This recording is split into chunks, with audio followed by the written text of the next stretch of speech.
ओम शांति 27/2/72। होली हंस बनने का यादगार होली। आप हैं सदा बाप के संग में रहने वाली, रूहानी रंग में रंगी हुई आत्माएं होली हंस। जो सदा होली रहते हैं उन्हों के लिए सदा होली ही है। तो सदा बाप के स्नेह, सहयोग और सर्व शक्तियों के रंग में बाप समान रहने वाली आत्माएं सदा काल की होली मनाते हो व अल्पकाल की।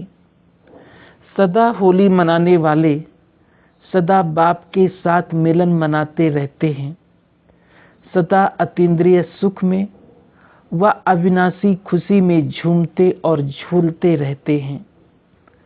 ऐसे ही स्थिति में स्थित रहने वाले होली हंस हो।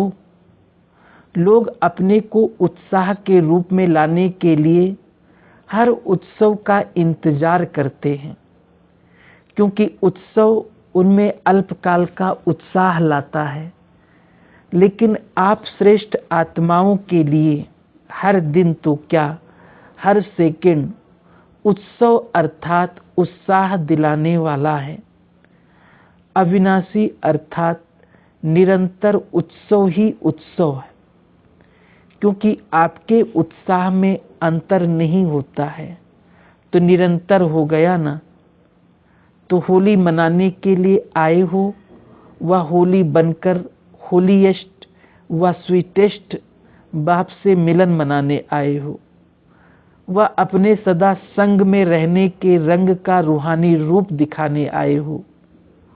होली में अल्पकाल की मस्ती में मस्त हो जाते हैं तो क्या अपने अविनाशी ईश्वरीय मस्ती का स्वरूप अनुभव करते हो।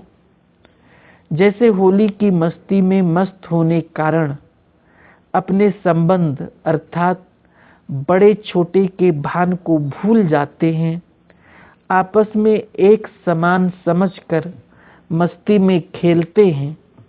मन के अंदर जो भी दुश्मनी के संस्कार एक दो के प्रति होते हैं वो अल्पकाल के लिए सभी भूल जाते हैं, क्योंकि मंगल मिलन दिवस मनाते हैं।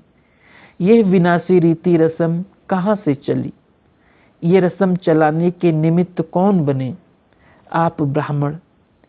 अब भी जब होली अर्थात पवित्रता की स्टेज पर ठहरते हो व बाप के संग के रंग में रंगे हुए होते हो तो इस ईश्वरीय मस्ती में ये देह का भान व भिन्न भिन्न संबंध का भान, छोटे बड़े का भान विस्मृत हो, एक ही आत्म स्वरूप का भान रहता है ना। तो आपके सदा काल की स्थिति का यादगार दुनिया के लोग मना रहे हैं। ऐसी खुमारी व खुशी रहती है कि हमारी ही प्रत्यक्ष स्थिति का प्रमाण स्वरूप ये यादगार देख रहे हैं।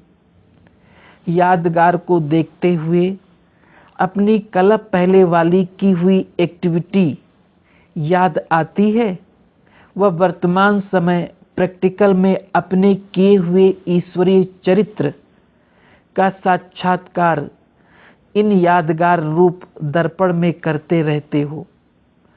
अपने चरित्रों का यादगार देखते हो ना। अपनी स्थिति का वर्णन अन्य आत्माओं द्वारा गायन के रूप में सुनते हो ना। ऐसे अपने चैतन्य रूहानी रूप का, चरित्रों का यादगार भी देख रहे हो। ये सभी देखते हुए सुनते हुए क्या अनुभव करते हो? क्या ये समझते हो कि ये मैं ही तो हूँ? ऐसे अनुभव करते हो? ये समझते हो कि ये यादगार किन विशेष आत्माओं का है?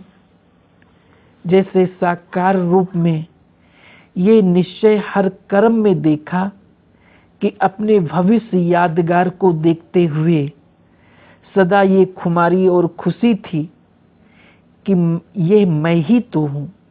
ऐसे ही आप सभी को यादगार चित्र देखते हुए व चरित्र सुनते हुए व गुणों का गायन सुनते हुए ये खुमारी और खुशी रहती है कि ये मैं ही तो हूँ।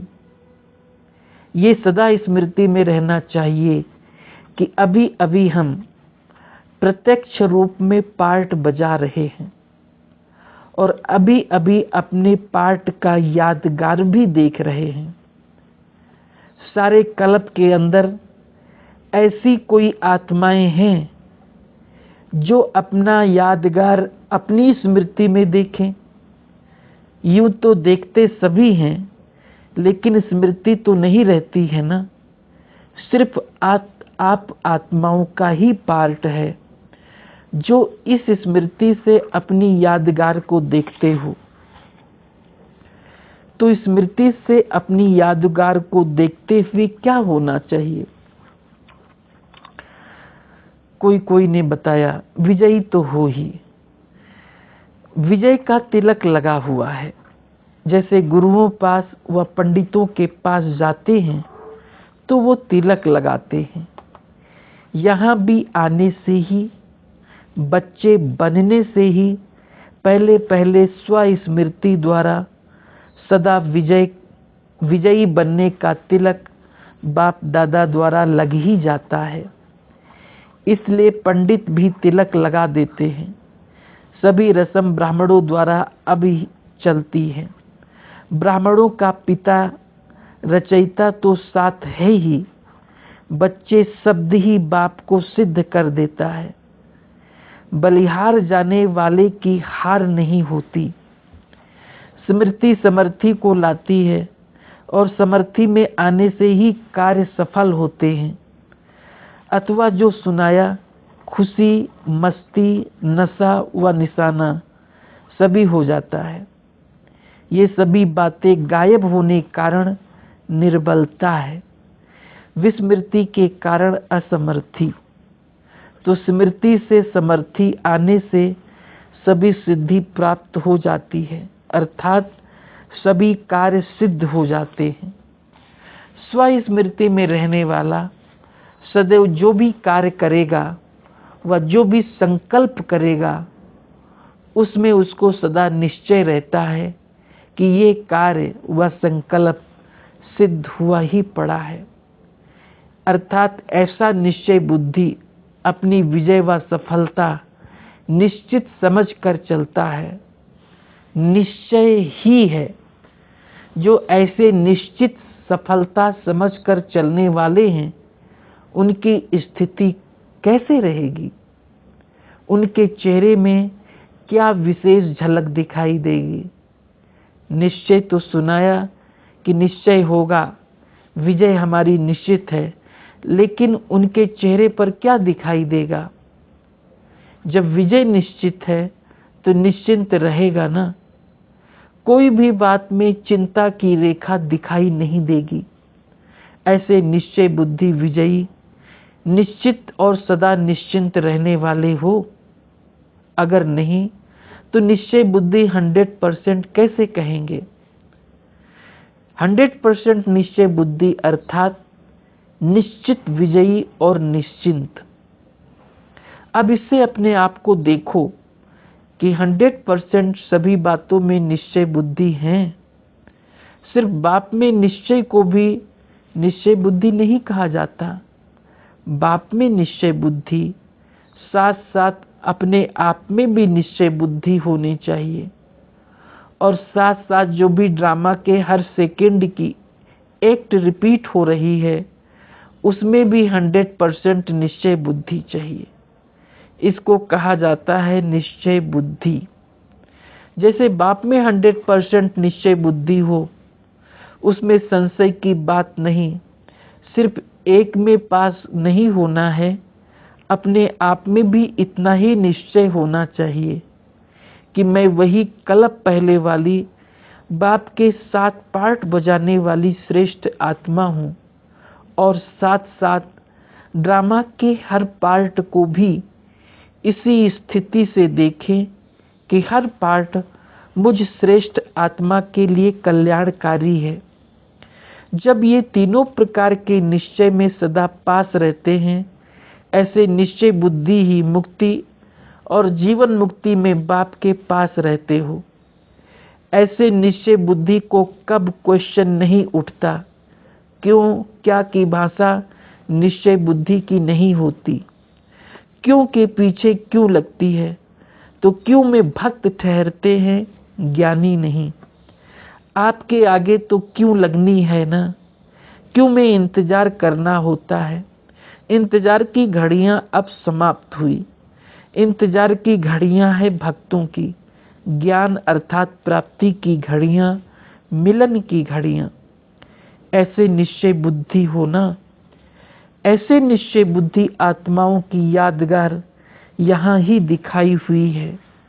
अपनी यादगार देखी है, अचल घर देखा है, जो सदा सर्व संकल्पों सहित बाप दादा के ऊपर बलिहार हैं। उन्हों के आगे माया कब वार नहीं कर सकती। ऐसे माया के वार से बचे हुए रहते हैं। बच्चे बन गए तो बच गए, बच्चे नहीं तो माया से भी बच नहीं सकते। माया से बचने की युक्ति बहुत सहज है। बच्चे बन जाओ, गोदी में बैठ जाओ तो बच जाएंगे। पहले बचने की युक्ति बताते हैं, फिर भेजते हैं। बहादुर बनाने के लिए ही भेजते हैं, हार खाने लिए नहीं, खेल खेलने लिए। जब अलौकिक जीवन में हो, अलौकिक कर्म करने वाले हो, तो इस अलौकिक जीवन में खिलौने सभी अलौकिक हैं, जो सिर्फ इस अलौकिक युग में ही अनुभव करते हो। ये तो खिलौने हैं जिससे खेलना है, न कि हारना है। तंदुरुस्ती व शारीरिक शक्ति के लिए भी खेल कराया जाता है ना। अलौकिक युग में अलौकिक बाप द्वारा ये अलौकिक खेल है। ऐसे समझकर खेलो तो फिर डरेंगे, घबराएंगे नहीं, परेशान नहीं होंगे, हार नहीं खाएंगे। सदा इसी शान में रहो। तो ये है अलौकिक खिलौने खेलने के लिए। इस ईश्वरीय शान में रहने से सहज ही देह का भान खत्म हो जाएगा। ईश्वरीय शान से नीचे उतरते हो तब देह अभिमान में आते हो। तो सदा काल के संग का रंग लगाओ। हर सेकंड बाप से मिलन मनाते, हर रोज अमृत वेले से मस्तक पर विजय का तिलक जो लगा हुआ है उसको देखो। अपने चार्ट रूपी दर्पण में जैसे अमृत वेले उठकर शरीर का श्रृंगार करते हो ना, वैसे पहले बाप द्वारा मिली हुई सर्व शक्तियों से आत्मा का श्रृंगार करो। जो श्रृंगार किए हुए होंगे वो संघारी मूर्त भी होंगे। सारे विश्व में सर्वश्रेष्ठ आत्माएं होना, श्रेष्ठ आत्माओं का श्रृंगार भी श्रेष्ठ होता है। आपके जड़ चित्र सदा श्रृंगारे हुए रहते हैं। शक्तियों व देवियों के चित्र में श्रृंगारी मूर्त और संघारी मूर्त दोनों हैं। तो रोज अमृत वेले साक्षी बन आत्मा का श्रृंगार करो। करने वाले भी आप हो, करना भी आपको ही है। फिर कोई भी प्रकार की परिस्थितियों में डगमग नहीं होंगे, अडोल रहेंगे। ऐसे को होली हंस कहा जाता है। लोग होली मनाते हैं, लेकिन आप स्वयं होली हंस हो। अच्छा, ऐसे होली हंसों को होलीएस्ट बाप दादा का याद प्यार और नमस्ते। ओम शांति।